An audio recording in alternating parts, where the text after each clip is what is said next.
भारत चीन सीमा विवाद ने नया रूप अख्तियार कर लिया है।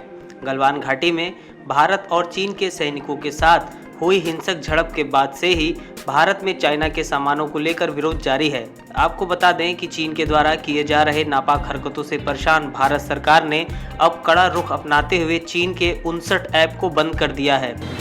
देखिए, एक स्पष्ट विषय तो पहले ये है कि यह देश अब न झुकने वाला है और न ही ज़मीन को वापस करने वाला है।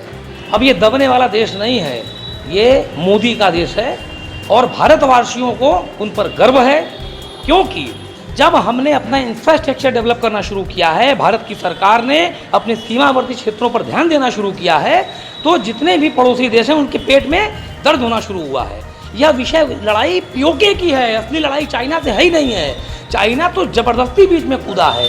पाकिस्तान ने जो एक छोटी सी ज़मीन चाइना को दे रखा है, जब हमारी सेना वहाँ पर रोड का निर्माण कर रही है, उस रोड के निर्माण को रोकने के लिए, वो 17 किलोमीटर की रोड और बची हुई है दोस्तों, उस रोड को रोकने के लिए चाइना बाकी क्षेत्रों में आक्रमण कर रहा है, आगे बढ़ रहा है, ताकि बाद में जब बैठ करके समझौता करने का समय आए तो वो बोलेंगे कि भैया वो जगह छोड़ दो, ताकि हम यहाँ पर मैं छोड़ रहा हूँ, आप इसको रोक दीजिए। उस विकास को रोकने के लिए जो नारा मोदी जी ने दिया था, विकास के नारे के साथ मोदी जी आए हैं और विकास ही कर रहे हैं। इसलिए अब चाइना को ये दंड देने की आवश्यकता है। और चाइना ऐप कई सारे होने के कारण हमारे जो डेटा थे, भारत के डेटा चुरा लिया करते थे, डेटा को जो है अपने लेकर के हमारी सोच को पकड़ा करते थे, कैसे उनको अपनी इंडस्ट्री डेवलप करनी है, कैसे व्यापार करना है, कैसे कौन सा प्रोडक्ट ज़्यादा बढ़ाना है, भारत में लोगों को ललचाना है, उस पर वो ध्यान दे पाते थे। अब वो चीज़ें नहीं हो पाएंगी, क्योंकि व्यापार हर देश का एक मूल कारण भी है, मजबूरी भी है। लेकिन भारत अब यह सोच चुका है कि हम व्यापार तो करेंगे, लेकिन अपने मूलभूत समझौतों से जो है उससे सामना करते हुए, समझौते को त्याग करके तब हम देश का जो है विकास करेंगे, ताकि हमारी जो आने वाली पीढ़ियां हैं वह इन समस्याओं से दूर रहे। चीन के ऐप टिकटॉक और अन्य का भारत में बहुत प्रचलन है। भारत के बड़े बड़े सितारे इस ऐप का इस्तेमाल करते हैं, जिनके लाखों करोड़ों फॉलोअर्स हैं। पीएम के संसदीय क्षेत्र में सरकार के इस फैसले की तारीफ की गई है। लोगों ने चीन को धोखेबाज बताया है। लोगों ने सरकार के इस फैसले का समर्थन करते हुए पीएम मोदी को धन्यवाद दिया है। काफ़ी सराहनीय फैसला है भाई नरेंद्र मोदी जी द्वारा।